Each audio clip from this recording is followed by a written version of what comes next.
PH Santos falando sobre o caso da Netflix que pagou 500 mil reais pra Suzane von Richthofen.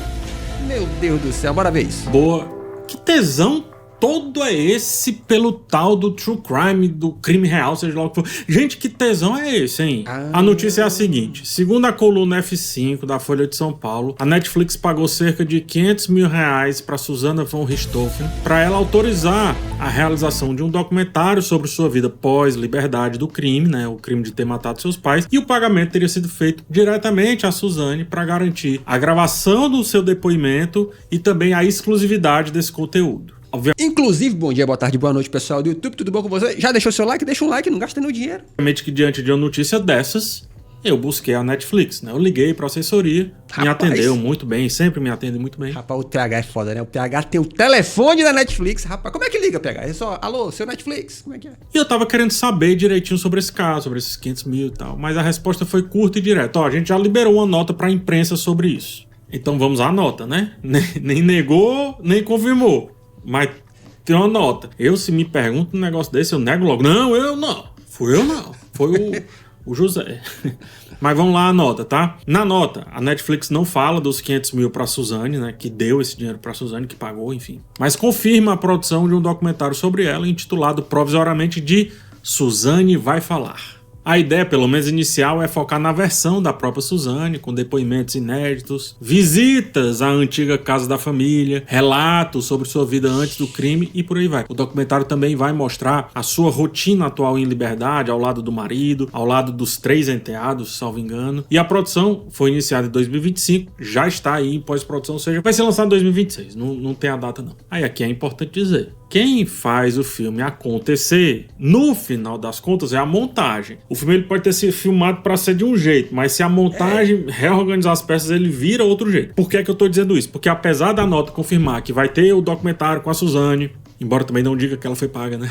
Pelo menos inicialmente parece mesmo que ela vai ter protagonismo. O título denuncia isso, né? Suzane vai falar. Mas isso pode mudar, principalmente agora com essa polêmica que deverá acontecer em cima desse caso. Se não acontecer polêmica em cima disso, aí, meu amigo, aí eu fico doido. Veja, a nota diz que ela vai visitar a casa, né?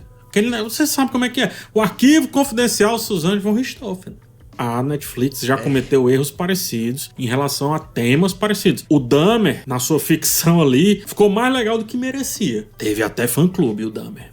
Suzane, inclusive, já tem fãs, né? Acredite, já tem fãs. Então vai pro mesmo caminho se o documentário realmente seguir essa abordagem que a nota de... Cara, mas agora, realmente, né? Tem um negócio mórbido no brasileiro. Eu vou falar do brasileiro porque é o que me ocorre aqui agora, né? Que é, pô, a gente vê muito isso em perfil de algum artista que morre. A pessoa morre e ela ganha uma cacetada de seguidor, né? Um perfil de pessoa que morreu, né? Isso é doideira, né, bicho?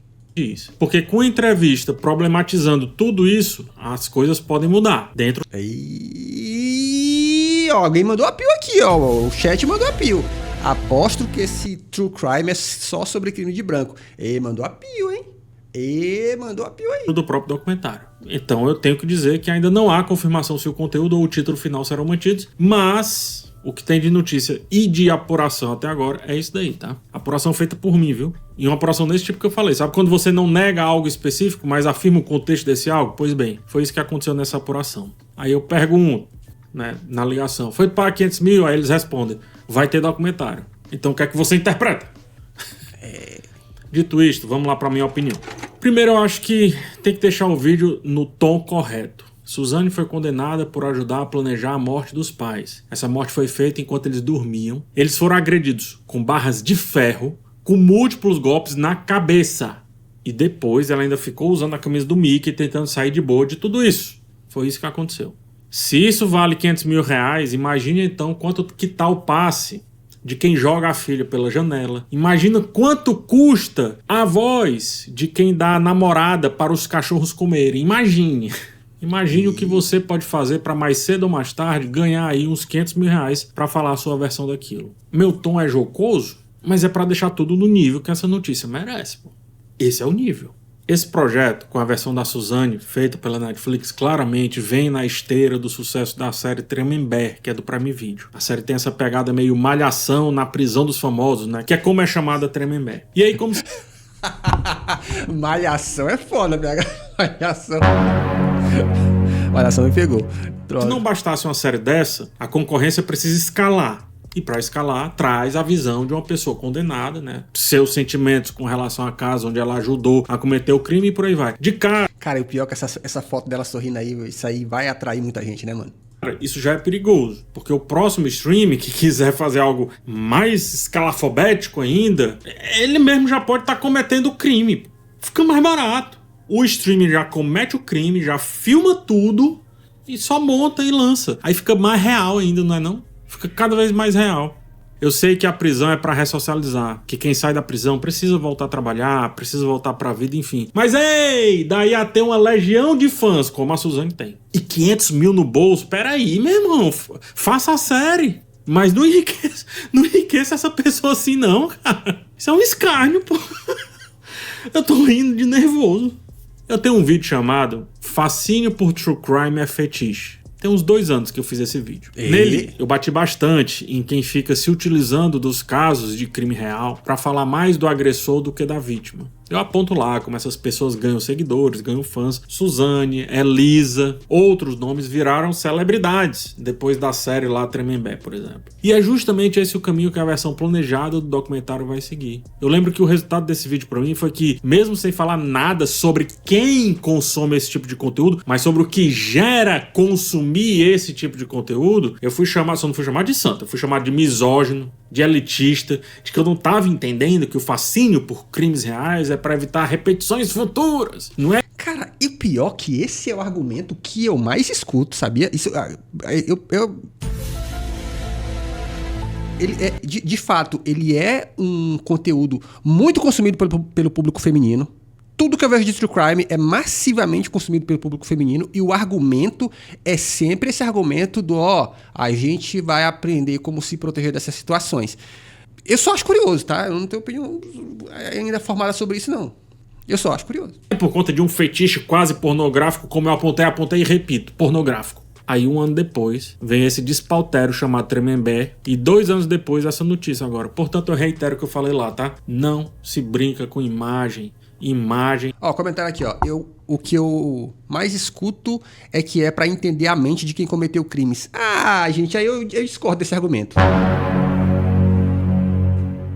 Porque a mente de quem comete crime não tem lógica, porra. Não tem uma lógica assim, pra tão complicada assim, sabe? Tipo, a lógica da vingança, a lógica... Eu não sei, esse argumento pra mim não cola, não. Definitivamente. É um bicho poderoso demais. Falavam que eu era misógino porque é um gênero muito associado ao feminino. Eu nem citei nada disso. Meu amigo, se foi isso que tiraram sobre um texto em que eu tava criticando esse amor pelo cruel, toma essa, cara. Olha o comentário aqui, É estranho, ninguém quer entender a mente do assaltante, né? Suzane von Richthofen comemora apoio dos fãs após sucesso da série Tremembé. Segundo a ex-detenta, mensagens enviadas por meio das redes da loja mantida por ela, abre aspas, têm sido tantas que ela não consegue responder. Meu Deus. Suzane von Richthofen comemora apoio dos fãs. Tem noção disso aí, mano? Suzane von Richthofen tem apoio dos fãs. Não, aí tu pensa, tipo assim, vamos pensar num caso em que um criminoso, ele é, de alguma maneira, é psicopata. Vou usar a palavra psicopata aqui, que eu acho que é o mais fácil do mundo entender. Mas imagina que ele tem psicologicamente uma dificuldade de compreender que ele cometeu um crime. A partir do momento que ele tem fãs dizendo, cara, tô contigo, o que isso não seria, não vai ser uma... Como é que é a palavra? Esqueci a palavra. Mas ele não vai entender cada vez mais que ele estava certo no que ele fez, né? E quiçá falar de novo. É sério que o problema era eu apontando o fetiche pelo true crime? É sério? Desde Bonnie and Clyde, tá claro que a mídia ajuda os agressores a terem fãs. E aí, isso acontece porque a imagem vira símbolo. Entendam isso, aceitem isso de uma vez por todas. Não importa a intenção do criador, imagem vira símbolo, passa por significados, signos, vira símbolo. Símbolo entra na cultura. Símbolos afastam os observadores da realidade porque criam um verniz e todo esse blá blá blá que eu já falei lá no vídeo que eu falo aqui há 15 anos de carreira, 20 anos de carreira. Enfim, me passei um pouco aqui, peço desculpa. Cara, inclusive tem um episódio muito bom de Rick e Morty, acho que é da 6ª temporada, que acho que vale a pena todo mundo ver. Que é o episódio que eles descobrem que a macarronada que o Rick tava levando pra eles, que é a melhor macarronada do mundo, na verdade, eram as vísceras de gente morta de outra dimensão. Cara, é um baita... Se pá, eu acho que é o melhor episódio de Rick e Morty, assim, sabe? Que tu olha e fala, meu Deus. Eles discutem no episódio sobre isso. Sobre como você consegue... como é possível você conseguir relativizar tanto que você normaliza o genocídio. Mas quando eu era jovem, eu ficava ali na sala acompanhando qualquer coisa que a família estava vendo na TV, né? A gente só tinha uma TV, então eu tinha que acompanhar o que os adultos estavam colocando. E tinha algo que minha avó via todo dia, que era um programa chamado Barra Pesada. Esses programas de TV que são... PH Santos, eu trabalhava numa merda dessa. O nome era o mesmo, tá? O nome é o mesmo, PH. Eu era o cara que editava a reportagem e ficava cortando durante o programa ao vivo. Era o diretor de imagens. Ficava, corta pra outra câmera, tá ligado? Falava pro apresentador, segura aí o comercial aí. Eu entendo desta merda. São meio pinga-sangue, sabe? Pinga-sangue é até um apelido bom, né? É escorre sangue. Aí um dia eu tava vendo ali, como quem não quer nada... E um sujeito entrevistado pelo repórter, que estava tirando onda com aquilo tudo, ele era sempre muito divertido e tal. O sujeito entrevistado disse assim: errei, mas pelo menos agora eu tô famoso na TV.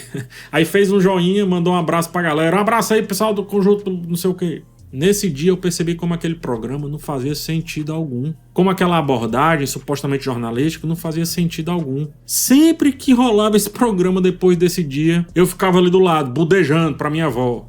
Rapaz, isso não presta não, isso aí só deixa a gente nervoso, que não sei o que papapá, que papapó. Minha avó era uma mulher que tinha medo do mundo, assim. Não podia ninguém sair de casa, que ela já achava que essa pessoa ia morrer. E isso aconteceu não por culpa dela. Aconteceu porque a referência imagética que ela tinha de Fortaleza era do Barra Pesada. Não era do pôr do sol na ponte metálica, não era daquela corridinha gostosa com o vento batendo na cara que você faz na beira-mar, não era da criançada brincando ali na Praça Raquel de Queiroz ou lá no lado rico da cidade, na Luísa Távora. Não, a visão, a imagem de Fortaleza pra minha avó era o sangue jorrando o tempo todo ali do Barra da Pesada, porque era a imagem que ela tinha. Signos representam a realidade tanto quanto produzem efeitos sobre quem os interpreta. O signo nunca vai parar nele mesmo, ele nunca vai acabar, ele é inextinguível. Ele gera outro signo, outra leitura, outro sentido e por aí vai. Quando o signo que circula é esse, de crime transformado em espetáculo, em piada, seja lá o que for, nesse caso aqui, o crime sendo recompensado dessa maneira, valorizado por um veículo de mídia, a ideia tá clara de que vale a pena ser Suzane, meu amigo. Exatamente. Ó, aqui o comentário aqui, ó. Já fui diretor de imagem. As pessoas ouviam o nome e achavam que eu era chique, que eu era rico. É a mesma coisa também. O povo achava que eu era foda, economicamente falando. Eu ganhava um salário mínimo como todo mundo. Signos ensinam, mesmo que de forma difusa, eles ensinam. Eles se entranham, muito mais perigoso do que eu ser direto aqui. Normalizar os signos é normalizar tudo o que eles carregam. Você pode aceitar o perdão a Suzane, tudo certo. Mas aceitar que ela precisa ser vangloriada, esse é o termo. Coisa é aceitar o perdão, outra coisa é aceitar que ela seja vangloriada sobre o que pensava, ou deixava de achar, ou deixava de pensar quando ajudou a matar os pais, são outros 500. Eis o grande reflexo desse mundo onde o realismo é vendido como melhor do que a ficção. Ai, isso aí é uma mentiraiada. Eu gosto quando a coisa é mais realista. Que tesão é esse, meu amigo? Viva! Não com... Cara, porra.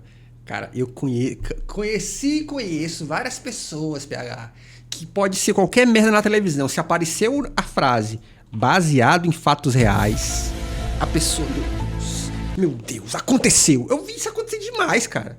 Contentes ou não cientes que a ficção merece reflexão e tem o distanciamento perfeito para que essa reflexão exista, cada vez mais a realidade vira carvão, cada vez mais a realidade vira combustível, vira gasolina para que aquela obra ganhe mais valor. E aí é isso que eu tô falando, vai escalando, vai chegar um momento que diz assim, a gente já contratou a mulher que matou os pais, quem tem aí, o que é que tem aí para mim? Tem mais ninguém não? Vamos então fazer nós mesmo. O problema disso é que o real vai sendo abrandado. Quando você mistura sem nenhuma reflexão antagonista, aquela realidade tensa. Quando você não traz o campo da ficção para gerar um distanciamento daquilo, meu amigo, o espectador vai ficando inerte e aí não vai conseguir mais separar uma coisa da outra. Pensa num acidente aí na rua. Aí é dor, caos, gritaria, gente ferida, sangue. Você já viu uma pessoa morrendo? Você já viu uma pessoa morrendo depois de um acidente? Você já viu? Você não viu. Porque se você tivesse visto, você não aguentava ver o que fazem com esses acidentes aí, esses compilados divertidos do YouTube, esses compilados das redes sociais. Acidentes de moto, não sei o quê. Você já viu uma pessoa colocando os dentes tudo pra fora, agonizando? Você já viu? Você não viu. Porque se você visse, você não ia bater palma e compartilhar esses vídeos. É verdade, cara. Eu já vi de bicicleta, eu tava de bicicleta na pista e vi um cara cair de moto e vou te falar. Isso é muito traumatizante. Mas você faz isso porque esse vídeo, com os cortes, com música, com slow motion, com legenda chamativa, em pouco tempo, e dado o distanciamento da tela, gera também um distanciamento daquela realidade. Aí deixa de ser um acontecimento e vira conteúdo. Vira algo que você assiste, comenta, compartilha e nem reflete sobre o seu sentimento diante daquilo. Nem reflete. Se isso não for feito, de novo, repito, se esse tipo de assunto não for feito com uma reflexão poderosa, em um contexto que use a ficção para nos fazer pensar sobre, com o tempo, o espectador, todos nós, a gente começa a passar a reconhecer o real já como narrativa, já como algo editável. Aí a gente vai perdendo a capacidade de sentir o acontecimento em todo o seu peso. E o auge disso é achar normal essa história ser contada mediante R$500 mil para a pessoa que matou seus pais. Isso comunica o quê, cara? Que vale a pena fazer o que ela fez. Diretamente? Não é diretamente. Eu tô falando em termos simbólicos. Em termos simbólicos, diz que vale a pena fazer o que ela fez. Diz que, não tenha medo do cancelamento. Não tenha medo de ser um crápula. Não tenha medo de nenhum julgamento social. Não tenha medo. Faça que depois a conta engorda com o que você fez. É só ter paciência, espera o tempo. Daqui a pouco, 10, 20 anos, R$700 mil, chapa. R$700 mil na conta. Daqui a pouco chega o goleiro e seus cachorros cobrando R$1 milhão. Quando eu falo lá em fetiche naquele vídeo, não foi sobre acusar quem assiste. Não. Foi para nomear a relação com essa imagem de maneira prazerosa pela sociedade como um todo. Foi sobre como o horror mediado sob o olhar do agressor é terrível. Foi que para cada vez mais ser real, a gente chegou ao ponto de que só a própria agressora indo falar, virando ela a protagonista, é o que vai fazer esse fetiche dar cada vez mais tesão em nós. Tesão por aquilo que aconteceu. Para quem não entendeu lá o texto de 2 anos atrás sobre o meu repúdio a essa moda de fetiche pelo crime real, entenda esse daqui. Esse daqui é sobre o que a gente coloca dentro da nossa cultura. É sobre o fato da gente normalizar coisas que não eram para serem jamais normalizadas. Nem na piada, nem na seriedade. Entendeu? Acho que, inclusive, gente, um exemplo é quando acontece em casos de arrasta para cima, né? De self-made adios, sayonara, que, em geral, você não comunica detalhes de como foi para você não ensinar a sociedade como fazer. 2 anos atrás. Tá entendido também? Se não, vá lá. Vá lá, dê uma olhada. Vê se vale a pena. Não, faça o seguinte. Siga nesse caminho. Tá tudo certo. Eu que tô errado. Eu, PH, eu tô doido. Tá aí, mas... Cara, que vídeo bom. Eu gosto do PH. Eu gosto disso, senso crítico, tá vendo? A gente debater as coisas, discutir, pensar, essas coisas todas. Mas tá aí, PH Santos mais uma vez. Se inscreva nesse canal aqui, tem vídeo de segunda a sexta. Beijo e tchau, obrigado.